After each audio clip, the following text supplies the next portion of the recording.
29 juillet de chaque année, le monde entier célèbre la Journée internationale du rouge à lèvres. Elle marque une occasion singulière de réfléchir à l'impact culturel et personnel de ce produit cosmétique emblématique. Enraciné dans des traditions millénaires, le rouge à lèvres ne se contente pas d'embellir, il incarne aussi une expression de liberté et d'identité. Le rouge à lèvres, bien plus qu'un simple accessoire de beauté, trouve ses origines dans l'Antiquité. Les premières traces remontent à 100 000 ans avant notre ère, chez les Sumériens, mais c'est en Égypte ancienne que son usage se démocratise. Cléopâtre VII elle-même mélangeait des pigments naturels pour colorer ses lèvres d'un rouge profond, symbole de royauté et de divinité. Au fil des siècles, le rouge à lèvres a traversé diverses périodes d'acceptation et de reprobation. Au Moyen Âge, en Europe, il était considéré comme un subterfuge de séduction lié à l'immoralité, avant de connaître une renaissance à la cour d'Angleterre sous le règne d'Élisabeth Ier. Au-delà de son aspect esthétique, le rouge à lèvres est devenu un vecteur d'émancipation et d'affirmation de soi. Durant les mouvements sociaux du XXe siècle, il a été adopté par les femmes comme un outil de revendication de leur autonomie et de leur pouvoir. La Journée internationale du rouge à lèvres ne célèbre pas seulement un produit, mais un héritage riche de signification et d'impact. Alors que nous continuons à naviguer dans un monde en constante évolution, le rouge à lèvres reste un symbole puissant de résilience, d'adaptabilité et d'expression personnelle. Ce cosmétique ancien mais toujours innovant promet de conserver sa place de choix dans nos rituels de beauté et nos gestes de rébellion. En tant qu'ambassadeur du Japon, nous voudrions essayer de contribuer à la prospérité de ce pays, l'un des pays les plus démocratiques de l'Afrique de l'Ouest. Nous voudrions contribuer à l'amélioration d'accès aux services sociaux pour la population, ensuite pour la promotion industrielle. This is my second time to come to Benin. Nous avons échangé, le président de la République et moi, on a parlé du partenariat entre notre pays et le Bénin. Et on a aussi parlé donc des domaines de coopération dans lesquels on peut travailler ensemble. Et il faut rappeler que nous avons signé un mémorandum d'entente en 2023 qui porte sur donc, le partenariat sur le plan agricole, sur le plan du tourisme, de la santé, des nouvelles technologies, de l'information et de la sécurité, aussi de l'aviation. In September. Félicitations. Benin and Korea. Le Bénin est un pays clé pour la Corée dans la sous-région ici et nous allons nous focaliser dans notre relation de coopération dans le domaine des investissements, dans le domaine des infrastructures et dans le domaine de l'agriculture aussi. Et lors du sommet Corée-Afrique, Madame la vice-présidente avait eu l'honneur de visiter notre pays en juin et je suis là aussi pour le suivi de toutes les discussions qui ont eu lieu à cette occasion. We hosted in early June. Your vice president visited Korea. Words that as an ambassador, En tant qu'ambassadeur, je vais faire de mon mieux pour renforcer donc les relations qui existent entre le Bénin et la Thaïlande. Certains qui connaissent bien le Bénin, mais c'est devoir, mon obligation de faire en sorte que le Bénin soit mieux connu par donc, la Thaïlande. wider, reception of the people. Oh, I enjoy it very much. I've been here. Pour ce qui est de la coopération bilatérale, nous avons discuté de secteurs variés dont l'agriculture, le domaine de la santé et le domaine de l'éducation. Avec la présentation de mes lettres de créance, c'est un nouveau chapitre que nous ouvrons dans le cadre de la coopération entre le Bénin et la Hongrie. Et je me rendrai vraiment disponible pour travailler à créer le lien et à faire le pont avec toutes les institutions pour qu'on puisse booster la relation entre les deux pays. To discuss further cooperation between our countries. Although I've worked, je suis vraiment impressionné par le niveau de développement du Bénin, les infrastructures. Nous avons, avec Monsieur le Président de la République, échangé sur donc, la question des relations et la coopération bilatérale. Il y a cela donc, quelques années, nous avons signé 4 instruments donc, de coopération. Et donc ce matin, nous avons échangé sur le besoin donc, de mettre en œuvre donc, ces instruments de coopération que nous avons signés, de donner un contenu pour donc, les relations bilatérales qu'il y a entre le Bénin et la Namibie. Et nous avons donc échangé aussi sur la nécessité de faire en sorte que nous puissions travailler sur donc, les secteurs, les divers secteurs, et afin donc de trouver de l'emploi pour nos populations. Together so that we can move ahead together in prosperity. Nous avons déjà une très bonne coopération entre nos deux pays. Nous voudrions maintenant que cette bonne coopération profite à nos citoyens par la mobilité des personnes et des biens. Le Burundi est un pays très riche, mais aussi très vierge en termes d'exploitation de ses ressources. Nous avons des ressources minières, nous avons des potentialités touristiques énormes. Et au Bénin, il y a pas mal de produits qui peuvent aussi profiter au Burundi. Et donc les deux pays peuvent, par des échanges commerciaux.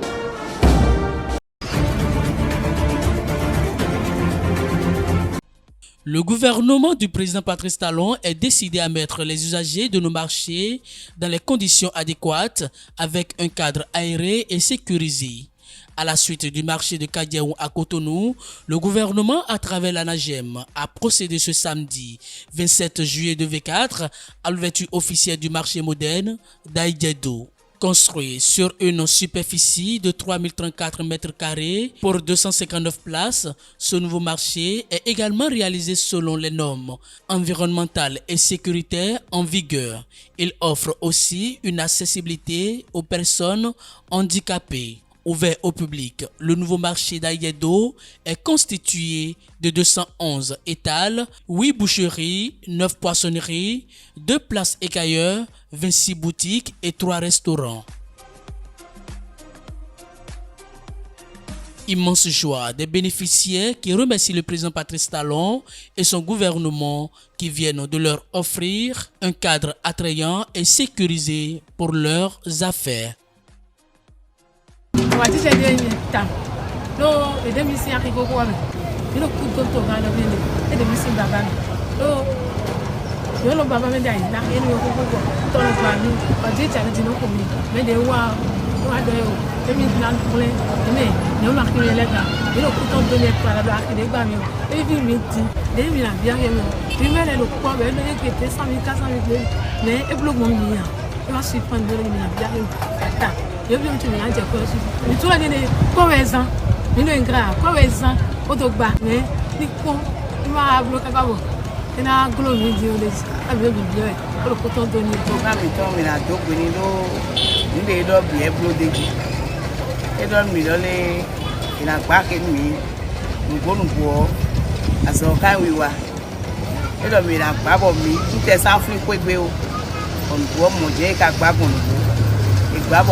Les jeux qui sont adaptés aux enfants doivent être d'ordre socio-éducatif. Les enfants ont besoin, par exemple, les mercredis soirs ou les dimanches, d'une projection quand même des dessins animés. Ça se fait souvent dans quelques maisons, des parties de jeux de Scrabble, jeux de domino, pas nos dominos à dire, jeux jeux de domino, les incollables, voilà, et également beaucoup de lecture. Nous avons besoin vraiment de beaucoup de lecture, très relax. En plus de ça, bon, des échanges de contes, de devinettes, des charades. C'est des choses qui ont commencé à disparaître un peu. Ça devient entre un groupe d'élèves. Ils se lancent des charades, des devinettes. Les enfants peuvent apprendre leurs leçons, mais arrivé à un moment, ils doivent apprendre à se distraire. Et les jeux, à travers les jeux, ça dépend. Il y a des tablettes éducatives. À travers ça, les enfants peuvent se distraire. Et il y a aussi les sports, le basket, le tennis. Ça permet à l'enfant de se déstresser et d'être psychologiquement assis pour continuer les études. Personnellement, en tenant compte du fait que les enfants soient obligés de se concentrer sur les études quand la rentrée commence, je pense qu'ils devraient être aussi soumis à des jeux pour développer leur intellect. Des jeux, en parlant de jeux, je peux citer l'exemple des Scrabble qui vont les aider à découvrir de nouveaux mots, des puzzles pour aider à développer le quotient intellectuel également.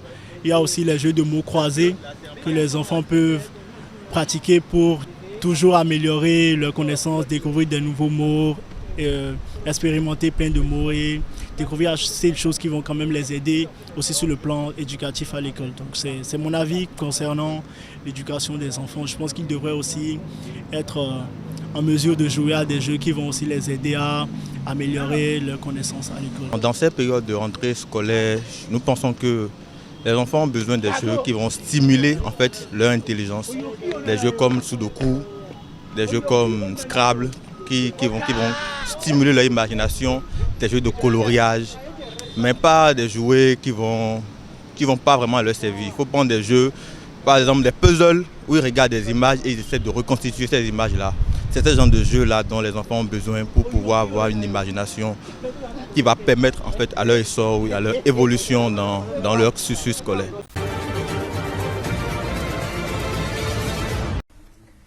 Alors qu'il est détenu depuis maintenant une année, Mohamed Bazoum résiste. L'ancien président nigérien continue de refuser de reconnaître sa chute et de démissionner. De quoi irriter cet tombeur qui semble avoir choisi de rendre plus drastique ses conditions de détention. Et les militaires ne font pas dans la dentelle. Depuis des mois, l'ancien président est complètement éloigné du monde extérieur. Il n'a pas de téléphone portable et reste sous une surveillance étroite. Seules les visites de son médecin sont autorisées. Un renforcement des conditions carcérales lié aussi sans nul doute à la tentative de son évasion supposée en octobre dernier. Alors que depuis juin, la justice nigérienne a décidé de lever son immunité, ouvrant la voie à un procès. Mohamed Bazoum est accusé de crimes de trahison. La communauté internationale semble avoir quitté son chevet. Les appels en faveur de la libération de l'ancien président sont désormais aux abonnés absents. Je passais plusieurs semaines à l'intérieur du pays.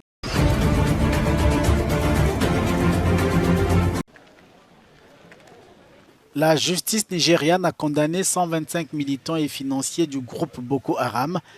Ils ont été reconnus coupables d'accusations liées au terrorisme et à son financement, entre autres. C'était lors d'un procès de masse cette semaine. Depuis 2009, le groupe Boko Haram a tué des milliers de personnes et en a déplacé des milliers d'autres. En avril 2014, Boko Haram avait provoqué une consternation planétaire après avoir enlevé plus de 270 filles dans une école de la ville de Chibok. La campagne Bring Back Our Girls avait dans la foulée été lancée pour tenter d'obtenir leur libération. Plus de la moitié des filles avaient été retrouvées, de nombreuses en étant mères de plusieurs enfants. Les derniers procès de masse des suspects de Boko Haram ont eu lieu entre 2017 et 2018, au cours desquels 163 personnes ont été condamnées et 887 libérées.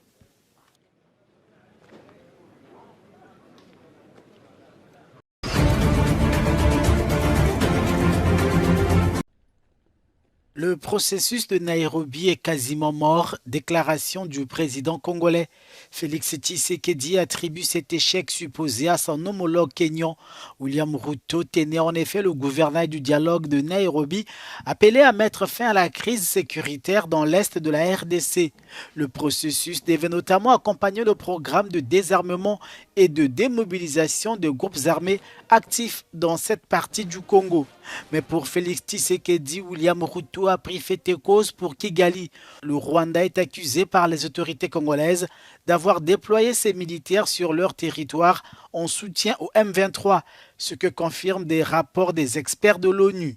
Les relations entre Kinshasa et Nairobi sont sur des béquilles depuis que la capitale kenyane a été le théâtre le 15 décembre 2023 de l'annonce de la création de l'Alliance du fleuve Congo, groupe politico-militaire affilié au M23. Kinshasa n'avait pas apprécié le refus de Nairobi d'arrêter Corneille Nangaa, le numéro 1 de cette plateforme.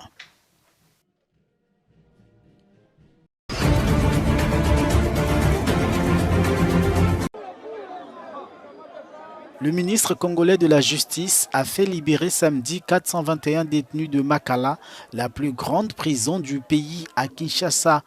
Il s'agit des détenus qui ont purgé une partie de leur peine, ainsi que des personnes placées illégalement. Les mineurs et les malades font partie aussi des bénéficiaires de la mesure. But de la manœuvre, faire respirer cet univers carcéral qui suffoque. Makala abrite en effet 15 000 détenus, loin de sa capacité à la construction de 1500 prisonniers. Au moins 7 000 personnes sont concernées par la décision en raison de 400 chaque semaine, promet Constant Mutamba. Le garde des Sceaux congolais annonce aussi la réhabilitation de locaux de cet univers carcéral. Le jeu vaut sans nul doute cette chandelle. Des voix ont qualifié en effet cette prison de mouroir et d'inhumaine.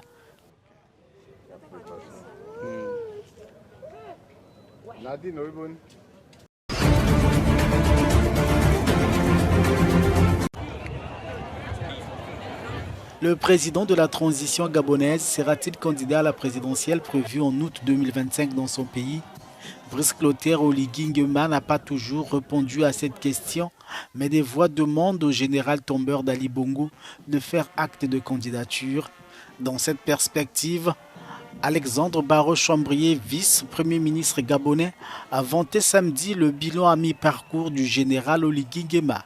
La charte de la transition gabonaise autorise l'actuel numéro 1 gabonais à être candidat.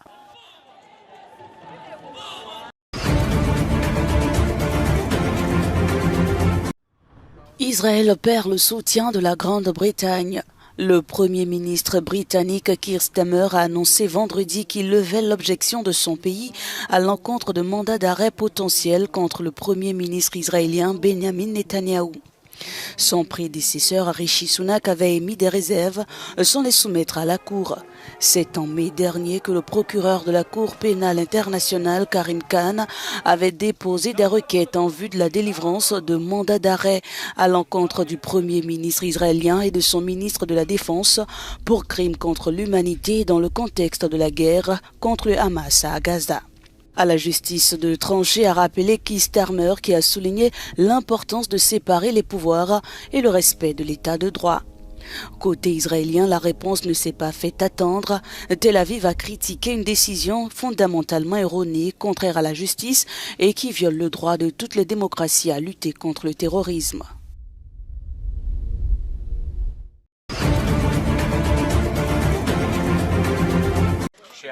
Un terrain de football bouclé par des militaires israéliens situé sur le plateau du Golan annexé, il a été visé samedi par un tir de roquette.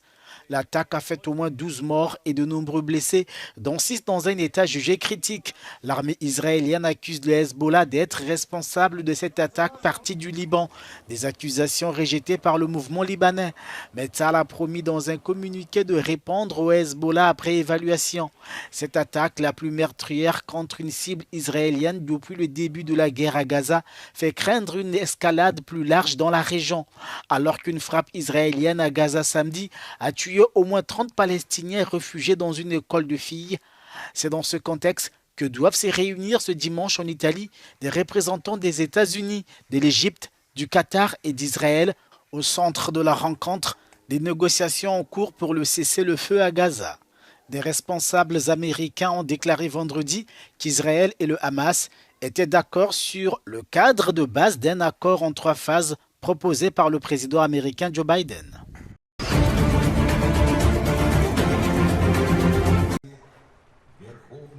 Le président russe Vladimir Poutine a pris la parole lors du défilé naval militaire qui s'est déroulé dimanche à Saint-Pétersbourg à l'occasion de la journée de la marine russe.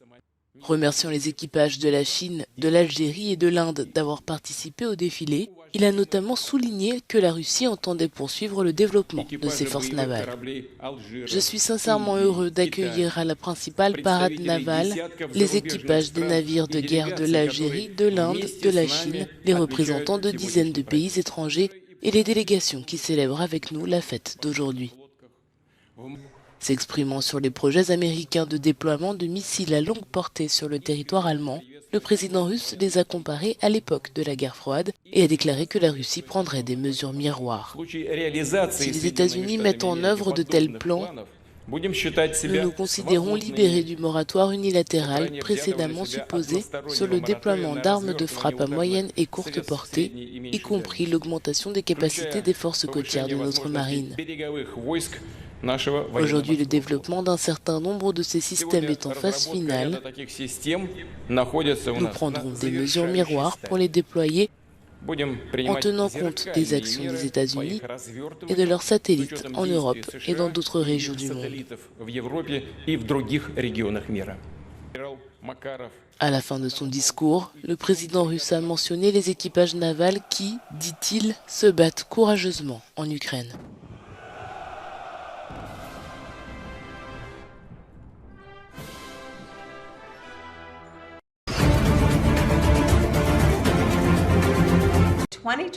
Kamala Harris pourrait défendre les couleurs des démocrates à la présidentielle de novembre aux États-Unis.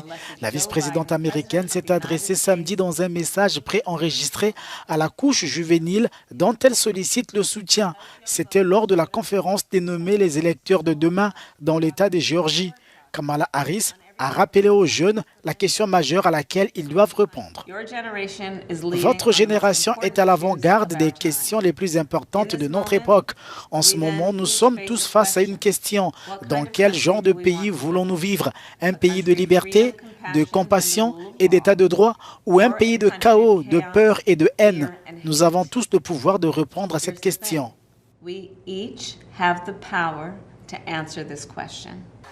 Vendredi, celle qui pourrait défier Donald Trump dans les urnes dans 4 mois a reçu le soutien de 17 groupes de jeunes.